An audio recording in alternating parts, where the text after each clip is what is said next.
Hi guys, ఈ జనరేషన్లో dandruff ఇష్యూతో ఉన్న వాళ్ళు చాలామంది ఉన్నారు.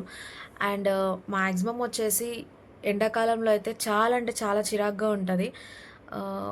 ఆఫీస్కి వెళ్ళే వాళ్ళకి కానీ, కాలేజెస్కి వెళ్ళే వాళ్ళకి కానీ. సో ఇదొక చిన్న రెమెడీ. బట్ 100% అది మొత్తం రిమూవ్ అవుతుంది అని మాత్రం కాదు. బట్ రిజల్ట్ అయితే పక్కా ఉంటుంది, డ్యామ్ షూర్ చెప్తున్నాను. అండ్ వన్ థింగ్, అండ్ హాస్టల్స్లో ఉండే వాళ్ళకైతే మ్యాక్సిమం కుదరదు. బట్ ఒకసారి ఇంటికి వెళ్ళాకనే ట్రై చేయండి.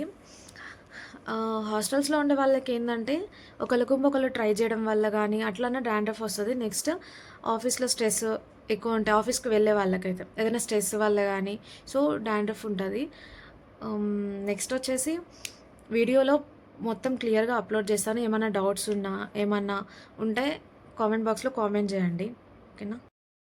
సో దీన్నైతే మా సైడ్ గుంటగరగరాకు అంటారు.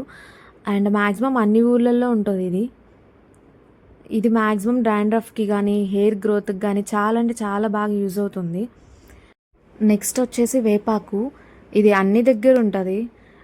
మ్యాక్సిమం అయితే ఎక్కువగా వేపాకు అయితే డాండ్రఫ్కి చాలా అంటే చాలా బాగా యూజ్ అవుతుంది. అండ్ ఆయుర్వేదంలో కానీ ఫంగల్ ఇన్ఫెక్షన్స్ ఏమన్నా ఉన్నా వేపాకు బాగా యూజ్ అవుతుంది. ఈ వేపాకు గుంటగరగరాకు రెండింటిని వాష్ చేసేసేసి మిక్సీ జార్ ఉంటుంది కదా, మిక్సీ జార్లో ఈ రెండింటితో పాటు పెరుగు యాడ్ చేయండి. పెరుగు కూడా యాంటీ డాండ్రఫ్కి మంచిగా యూజ్ అవుతుంది. సో మూడింటిని జార్లో వేసేసి మిక్స్ చేసి పేస్ట్ వస్తుంది కదా, సో ఆ పేస్ట్ పార్ట్గా హెయిర్ మొత్తానికి అప్లై చేసేసేసి నెక్స్ట్ ఒక హాఫ్ అన్ అవర్ అట్లా ఉంచి హెడ్ బాత్ చేసేసేయండి. హెడ్ బాత్ చేశాక బిఫోర్కి అండ్ ఆఫ్టర్ హెడ్ బాత్ చేశాక ఒకసారి రిజల్ట్ మీరు చూడండి. అండ్ ఈ వీడియో నచ్చిన వాళ్ళు లైక్ చేయండి, షేర్ చేయండి.